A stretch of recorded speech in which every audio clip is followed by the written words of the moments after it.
বিন্দা আবার নতুন প্ল্যান করছে শ্যামের সাথে, সেটা জানতে পেরে রেগে যায় রাঙামতি। রেগে গিয়ে পিছন দিক থেকে চেপে ধরে গলার মধ্যে। হ্যাঁ বন্ধুরা, এমনটাই দেখতে পাবেন। বিস্তারিত জানতে ভিডিওটিতে লাইক দিয়ে চ্যানেলটি সাবস্ক্রাইব করে দেখতে থাকুন। গল্পের শুরুতেই দেখা যাবে স্যামকে বলছে, তুই যে এই সমস্ত প্ল্যান করছিস সেগুলো করেও না লাভ হবে না, বুঝতে পারছিস তো? তোর সমস্ত কিছু আমি শেষ করে দিব। এই বলে সেখান থেকে চলে যায়। আর তারপর সেই ঝুমুরের কাছে যায়। ঝুমুরকে বলে, তুই একদম চিন্তা করবি না, ঠিক আছে? আমরা আছি তোর পাশে, আর তোর কিচ্ছু হবে না। এই বলে বাড়ির দিকে সত্যজিৎ স্যারকে নিয়ে চলে যেতে থাকে রাঙা। অন্যদিকে দেখা যাবে বিন্দা বাড়িতে এসে চুপচাপ বসে খাচ্ছে ডাইনিং টেবিলে। এরপর সেখানে সার্থকী আর ময়না আসে। এসে তখন বিন্দাকে দেখে অবাক হয়ে যায়। অবাক দৃষ্টিতে তাকিয়ে থাকে এদিকে পাঞ্চালী আর অঙ্কুর। দুজনেই দাঁড়িয়ে বিন্দার সমস্ত কিছু দেখছে, বিন্দা কিভাবে খাচ্ছে। আর তখন বলে, কি ব্যাপার, তোমরা এভাবে আমাকে দেখছো কেন? তোমরা ভাবছো যে আমি কি করে এই বাড়িতে এসে, মানে ডাইনিং টেবিলে এসে খাচ্ছি? আর আমি কি পালিয়ে গিয়েছিলাম নাকি? আমি কি ফেরার আসামি নাকি, যে আমি পালিয়ে গিয়েছিলাম আর সেখান থেকে এসে চট করে বসে এখানে খাচ্ছি? আর তখনই সেখানে চলে আসে একুল বাবু। একুল বাবু তখন এসে বলতে থাকে, কি ব্যাপার, বড় বৌদি এখানে কেন? বড় বৌদি এখানে কেন? আর সে এখানে বসে খাচ্ছে? এই বলে খুব রাগারাগি করতে থাকে। আর তখন বলছে যে, কেন, তোমাদের কি মনে হয় আমি কি পালিয়ে গিয়েছিলাম যে এখন এসে খাচ্ছি? আর তখন বলে, হ্যাঁ, আমরা তো তাই জানি। আর তখন বলে, কে বলেছে, তোমাদের মাথায় কে এই বুদ্ধিগুলি ঢুকায়? তখনই সেখানে সত্যজিৎ আর রাঙা চলে আসে। রাঙা তখন বলে, আমরা ঢুকাই। আর তখন বলে, কেনই বা ঢুকাবো না বলো তো?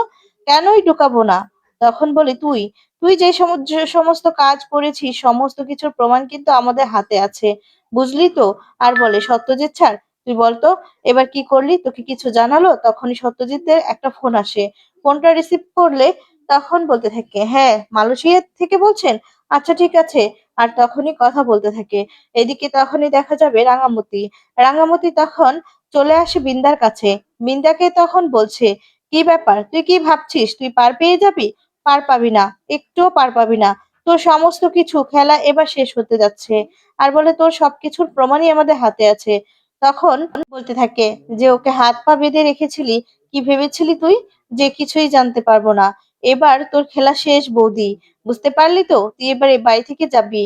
তখনই দেখা যাবে রাঙার কথা শুনে বিন্দা হাসছে। তখনই সেখানে সব্য আসে। সব্য এসে তখন বলতে থাকে যে, কি ব্যাপার, ও এখানে কি করছে? এই রাক্ষসী এখানে কি করছে? এই রাক্ষসীটা এই বাড়িতে থাকলে একদম সবকিছু শেষ করে দিবে, সবাইকে খেয়ে ফেলবে। আর তখন এদিকে আরামসে খেতে থাকে বিন্দা। বিন্দা কারো কোনো কথাই শুনছে না। তখন দেখা যাবে সব্য বিন্দার কাছে যায় আর বলে, এই রাক্ষসীটা যদি এই বাড়িতে থাকে না, তাহলে সবাইকে খেয়ে ফেলবে। তখন সার্থকীর কাছে যায়, গিয়ে তখন বলে যে, শোন, এখন এরপর থেকে, এত কিছুর পর থেকেও যদি তোরা আর কেউ সাপোর্ট করিস না, তাহলে তাকেই গলায় টিপে মেরে ফেলবো। আর তখন ময়না ছাড়িয়ে নেয়। এরপরে দেখা যাবে সত্যজিৎ কথা বলে এসেছে মালয়েশিয়া সেই ডক্টরের সাথে। আর তখন বলছে, শোনো রাঙা, এরপর বলছে, কি জানতে পারলি তো সবকিছু এই বড় বৌদির কাজই তো? এরপর বলছে, না, সেখানে বলছে যে অন্য একটা মহিলার নাম বলছে, যে সে নাকি তাকে এই কাজটা করতে বাধ্য করেছে, সেই নাকি কাজটা করার জন্য বলেছে। আর তখন বলে, কি বলছিস কি? তার মানে বড় বৌদি করেনি? বড় বৌদিই করেছে ইচ্ছে করে, তাহলে অন্য কারো নাম দিয়েছে। তখন এই কথা শুনে হাসতে থাকে বিনবিনকে। সার্থকী ময়না সবটা শুনতে থাকে। তারপর দেখা যাবে বলতে থাকে যে, সেদিকে তো সবাই বলছে আসলে বড় বৌদি যে এই সমস্ত কাজ করেছে না, কোনো চিহ্ন রাখেনি। আর তখন অবাক হয়ে যায় সবাই। বিন্দা তখন বলে, কি, আমাকে কি করবে বলেছিলে না তোমরা, এবার পারবে তো? আর তখন সত্যজিৎ বলছে যে, রাঙা, বড় বৌদি ঠিক কথাই বলছে, সে যে এত কিছু করেছে না, কোনো চিহ্ন বিহ্নই রাখেনি। আর তখন দেখা যাবে সেই কথাগুলো শুনে সব্য কিছুতেই সহ্য করতে পারে না। আর সব্য বলছে, আমার যে এখন কি খারাপ লাগছে, মনে চাইছে যে আমি কি করব, ওকে ওকে আমি বাড়ি থেকে বের করে দিব, এই মুহূর্তেই বের করে দিব। আর তখনই দেখা যাবে বিন্দা বলছে, তোমরা চাইলেও আমাকে বাড়ি থেকে বের করতে পারবে না। আর বলে, আমি ডিভোর্স দিয়ে দিব। বলে, আমি তোমাকে ডিভোর্স দিয়ে দিব, তোমার মতো মহিলাকে আমি এই বাড়িতে রাখবো না, তোমার মতো রাক্ষসকে এই বাড়িতে রাখবো না। তখন বিন্দা হাসছে আর বলে, কিছুতেই পারবে না, কিছুতেই না। তখন দেখা যাবে একলবাবু অবাক হয়ে যায়। একলবাবু তখন বলতে থাকে যে, উনি সব কিছু করে পার পেয়ে যাবে, এটা কি করে হতে পারে? উনি শাস্তি পাবেন না? তখনই দেখা যাবে সার্থকই বলতে থাকে, সব কিছু তোর জন্যই হয়েছে। আর কি বলল শুনলি না? সত্যজিৎ বাবু, উনি তো অফিসার, তাই না? ও কি বলল শুনতে পেলি তো? যে তোর বউ এমনভাবে আটঘাট বেঁধেছে না, কিচ্ছু করতে পারবি না তুই, কিচ্ছু না। এখন পাঞ্চালি বলছে যে না, কিছুতেই এই মহিলার সাথে আমরা এক বাড়িতে থাকবো না, এক বাড়িতে থাকতে পারবো না। এই মহিলার সাথে আমাদের এক বাড়িতে থাকাটা কিছুতেই পসিবল নয়, তাই এই মহিলার সাথে এক বাড়িতে কিছুতেই থাকতে পারবো না, এমন একটা ডেঞ্জারাস মহিলা। তখন বলতে থাকে, তাহলে কি করবে? থাকতে তো হবেই তোমাদেরকে। আর বলে, আমি তো এত সহজে এখান থেকে যাব না, যতদিন পর্যন্ত ডিভোর্সটা না হচ্ছে ততদিন পর্যন্ত তো এই বাড়িতে আমি থাকবোই। তখন সভ্য বলছে, তোমার মতো রাক্ষসী মহিলাকে এই বাড়িতে আমি কিছুতেই রাখবো না। হ্যাঁ তুমি থাকো, কিন্তু যত তাড়াতাড়ি সম্ভব। তুমি যদি না যাও না, তাহলে আমিও কোর্টে যাব, কোর্টে গিয়ে আমি ডিভোর্স ফাইল করব। তখন বলে, যাও যাও, ডিভোর্স ফাইল আগে করো, সেই পর্যন্ত, তার আগ পর্যন্ত আমি এই বাড়িতেই থাকবো, এই বাড়ি থেকে যাব না। এদিকে সার্থকীও রেগে যায়। সার্থকীয় সভ্যকে বলে, সব কিছু তো তোর জন্যই হয়েছে, তুই বারবার করে মহিলা মানুষ দেখলেই লোভে পড়ে যাস আর বিয়ে করে নিস। আর তখন এই নিয়ে তর্কাতর্কি শুরু করে। তখন দেখা যাবে সভ্য বলতে থাকে যে, তোমাকে ভালোই ভালোই বলছি, এই বাড়ি থেকে চলে যাও। আর বলে, এত সহজে তো আমি এই বাড়ি থেকে যাব না। আচ্ছা আগে ডিভোর্স ফাইলটা করো, দেখি ডিভোর্সটা কিভাবে দাও তুমি আমাকে।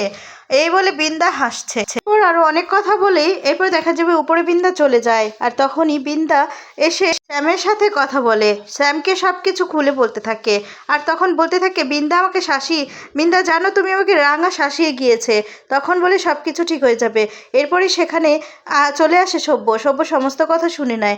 সভ্য তো খুব রেগে যায়। আর তখন সভ্য মারতে থাকে বিন্দাকে। তখন বলছে, তুমি কি ভেবেছো তুমি এই বাড়িতে থেকে যাবে আর তোমাকে আমি ছেড়ে দিব? তোমাকে দিয়ে আমি সব কাজ করাবো।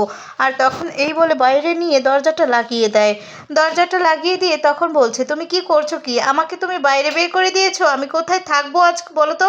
তখন বলে, তুমি জাহান্নামে যাও, এই বাড়িতে তোমার কোনো জায়গা নেই, তুমি এই বাড়িতে থাকতে পারবে না। তখন বলে, কি বলছো কি? এই বলে আবার দরজাটা লাগিয়ে দেয়। আর বলে, আমি কোথায় থাকবো আজ রাত, আমি কোথায় যাব? কি মুশকিলে পড়লাম বলো তো?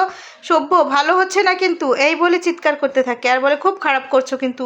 তখন দেখা যাবে বলতে থাকে, আমিও বিন্দা বসু, আমি অত সহজে ছেড়ে দেওয়ার পাত্রী নই।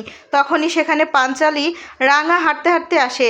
তখন পাঞ্চালি বলছে, সত্যি সত্যি কি চলে যাবে তাহলে? তখন বলে, হ্যাঁ সোমবারেই চলে যেতে হবে।